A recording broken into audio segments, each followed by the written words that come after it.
Shalom. Before I get started, I want to give all glory, honor, and praise to Yahweh Bahashem, Yahweh Shai Bahashem Rakar HaKodash. Double honors to the apostles and the elders at GMS. Peace, honor, and respect to you brothers that's out there laboring, edifying, rightly dividing the word and truth and sincerity. And shalom to you believers out there at the Akin Wa Akwath.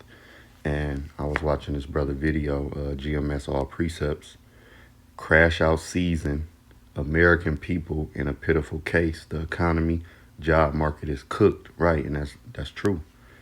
All right, and the brother did a very, very, beautiful lesson on it. I wanted to hit it kind of from another perspective.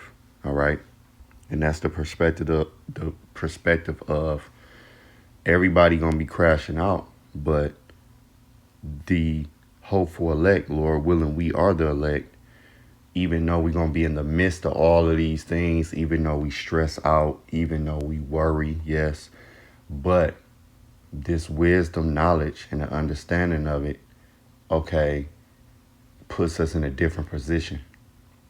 In a position of, and basically giving us an advantage. Because a part of a crash out, this type of crash out, is not knowing when you're going to get a job, not knowing when the income going to flow, not knowing when you're going to be able to put groceries in the fridge, pay them bills, all of these things. All right.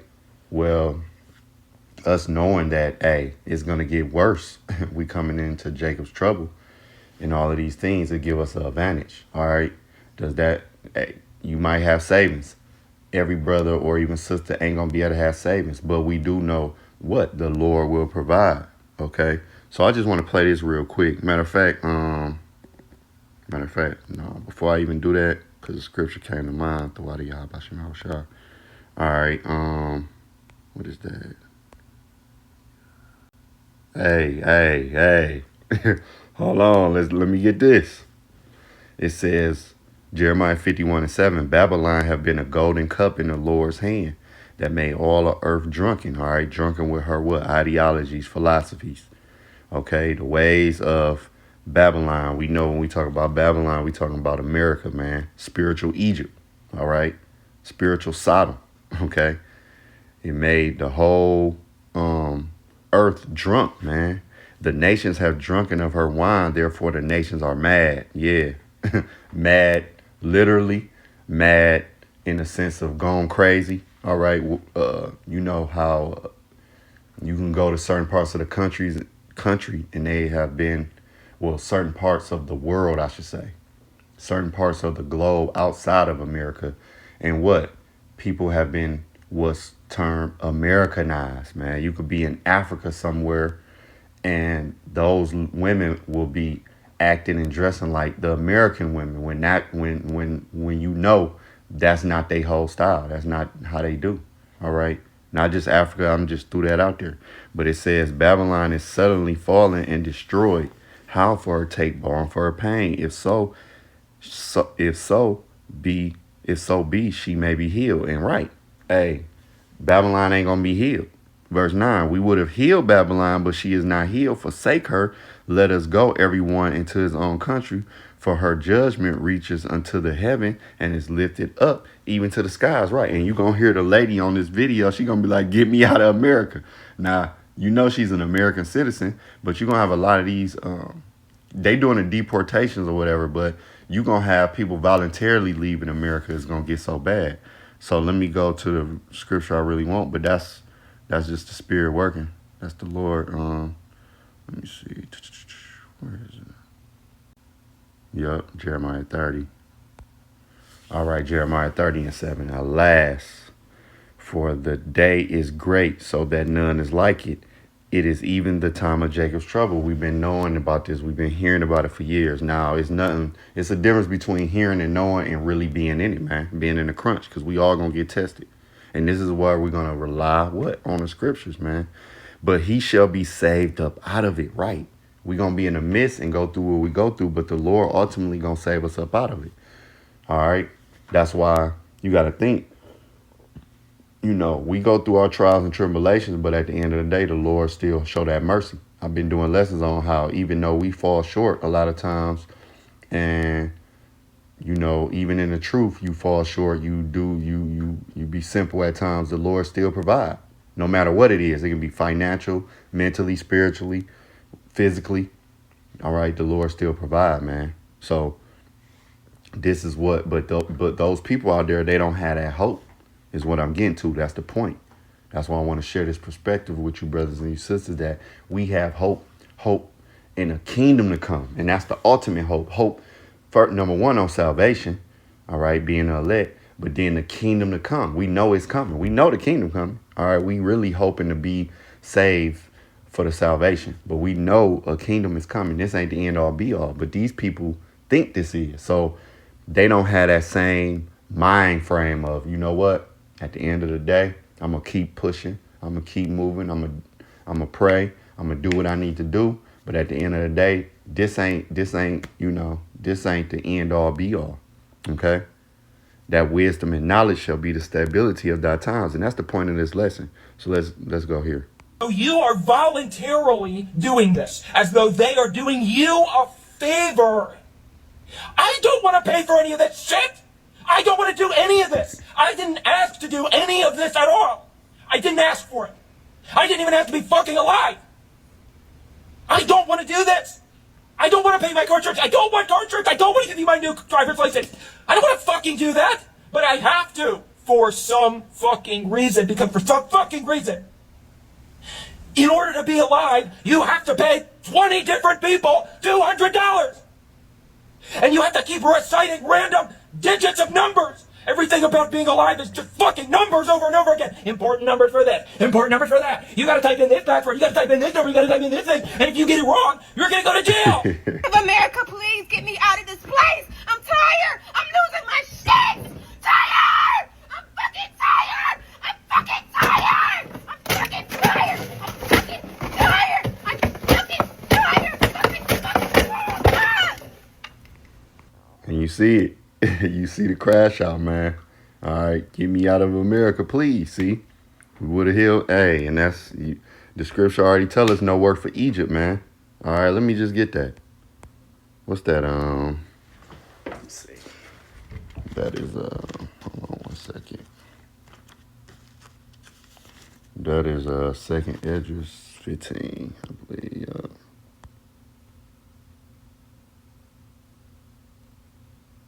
No, that might be.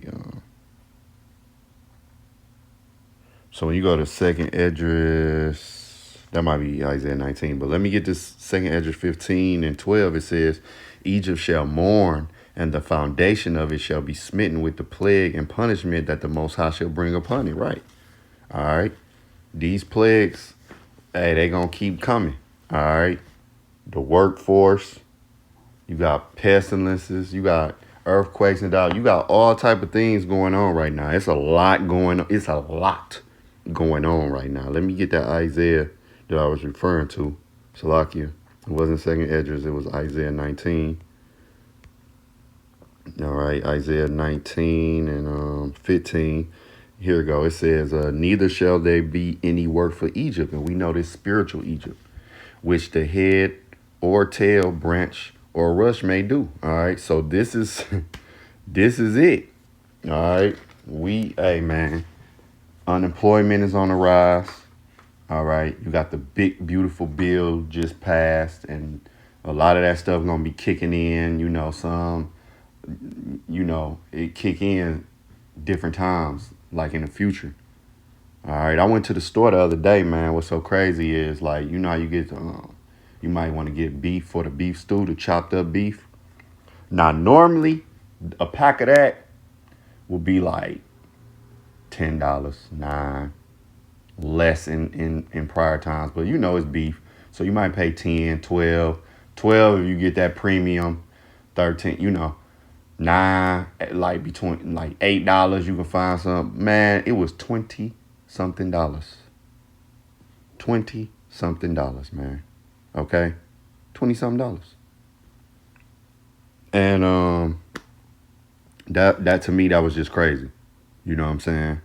Like $20 for beef that I was paying, they doubled the price. And I remember Apostle Tar talking about hyperinflation. Now I don't even think we in really hyperinflation. We're in inflation, but not hyperinflation. But it seemed like hyperinflation because I'm like, damn, I just paid like $9 for this, and now it's 20. Like, no, seriously. Like, you go in these stores, especially if you go, the neighborhood I live in, I ain't living in the hood no more either. So, they jack the prices up. All right. So, like, I'm out here in a suburban area now. And, yeah, they going to tax, man. All right. That's why people be going to the hood to go shopping. Because I noticed that. Because I was staying in the hood. And I noticed I seen a diversity in the grocery store. And I'm like, I never seen, you know what I'm saying, like this. And these people wasn't from living in the area. These people driving because they know the prices in the hood is less. All right. And this was like last year sometime. And, I was staying closer by the hood, going to the grocery store. And I'll be like, damn, there's a lot of diversity up in here. Like, normally you see that diversity like that in a more suburban grocery store. And but then when you go to the hood, you typically see, of course, more of us, more Jake. But it was like a lot. It was like all races. It was like black, white, Mexican, so-called. But I'm just, it was like black, white, Mexican, Indian. You know what I'm saying? I'm like, damn, I ain't never seen this much diversity in the hood of grocery store ever in my life. Ever. And I done lived, I done been in Atlanta hoods, Detroit, you know what I'm saying? Like, I ain't never seen, even like Florida. Like, I done been in a little grocery store. Like, I ain't never seen all this diversity in a hood grocery store. And it's because of those prices, man. All right. So now, I'll just this a quick hitter, man. Quick hitter. Let's get Isaiah 33:6. This was the point. Just something quick that I wanted to put out there. Isaiah 33:6. And wisdom and knowledge shall be the stability of thy times. Let's go into that word stability, man, because you see them two people was not very mentally stable at the point. It said firmness, fidelity, steadfast, steadiness, firm. All right. Having a firm mind, a firm grip on things. Now, sometimes you feel like you might be losing it, but guess what? That's when you go into your prayer. That's when you go into, seeing, you got to think level headed, man. You can't panic out here. That's one thing I had to learn. Like, when you panic, you make rash decisions. And then ultimately you end up messing up. Sometimes you got to take that breath. You got to pray. And you got to prioritize. You got to organize. You got to see, look, what can I do? A, B, C, D, 1, 2, 3. And the Lord, he'll throw you bones and help you figure it out, man. I'm telling you. I'm a witness of that, man. But speaking to myself first and foremost, I made it a practice to kind of not panic. Sometimes, hey, we humans, certain situations you might, be like, oh man, but wisdom and knowledge shall be the stability of thy times, man. And that's important because when this thing goes down, we gonna understand what's going on. We're gonna understand, look, this is what the brother's been talking about. This is what the scriptures first and foremost was talking about. This is what the brother's been teaching about. It's here. We got to deal with it. While people going to be wondering, like, what's going on? I don't know. We going to know not to take the C-hip. Lord will, okay? Lord will, we can, whatever we going through, we can go through it. And the Lord will provide, man. He going to provide everything. He going to give us the spirit to deal with what we got to deal with in all situations. I'm a firm believer in that, man, So that's what I really wanted to express in this lesson. I ain't have a whole bunch of precepts. But I just seen the brother video and I feel like, hey, some edification can come out of it. Let me see. Let me get this real quick. Now we know the context. What was that? What I had some things wrote down. Let me see. I had some things wrote down, but I was like, let me see something. Yeah, John 16 and 33, I wanted to get this because we kind of know the context of the scripture where, he was talking to the disciples. All right. But I want to get this scripture because in the spirit, just think about what Yahushua said. John 16:33, he said, "These things I have spoken unto you, that in me you might have peace." All right. The things that's in the scriptures, man. All right. Just like he was telling the disciples, hey, man, these things I'm telling you is so you can have peace. Putting you on game, giving you the game to know what's to come, and giving you this reassurance about, what you can do and what's going to happen so you can have peace. In the world, you should have tribulation, right? Well, don't the scripture say much tribulation? Shall we enter the kingdom? All right, let me get that. Let me just get that while it's, let me just get it.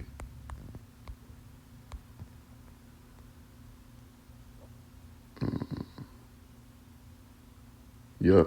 That's Acts 14:22, confirming the souls of the disciples and exhorting them to continue in the faith. All right. And that we must, through much tribulation, enter the kingdom of the Most High. Through much tribulation. So we already know it's going to be much tribulation. But what we know is it's a kingdom coming. It's a kingdom promised. All right. So going back to John 16:33, it says, "These things I have spoken unto you, that in me you might have peace. In the world you shall have tribulation, but be of good cheer. I have overcome the world." Yahushua overcame the world. And he going to give us, we ain't on a Yahushua level, but he going to give us the tools, which number one is the scriptures, but he going to give us the spirit, the tools to overcome in our situations. So basically we going to overcome the world, Lord will. You feel what I'm saying? That's why I wanted to get that scripture, man. All right, it's another one I wanted to get. We know the context, but just in the spirit, you know what I'm saying? Let me get 1 John 4:4. It says, "You are the Most High little children and have overcome them, because greater he that is in you, that he that is in the world." Right. So greater is Yahweh Hashem Yahushua in us than, in the world, man. Than these demons, these goons, these goblins, the spiritual demon Satan, all that. Yahweh Hashem Yahushua trumps all of that, man. He is greater in us. All right. I just wanted to get that. All right. Because there was a context in that scripture, but you can read these scriptures in the spirit, man. You could take that verse, and in the spirit it says, "Because greater is he that is in you than he that is in the world." Let me see something. See what the NLT. You have already won.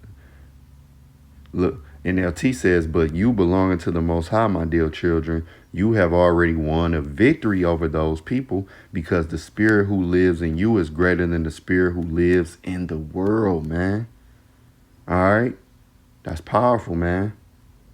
The spirit of you, even though, we fall, guess what? That spirit of Yahweh B'Hashem Yahushua in us to keep getting back up is way greater than that fall, man, than taking that fall or taking a minor L. The spirit of overcoming the L, and the spirit of, getting up and doing what we got to do is greater. All right. The spirit of figuring out our situations, first and foremost, going into prayer and letting the Lord guide us, or not saying letting the Lord guide us. Let me reword that.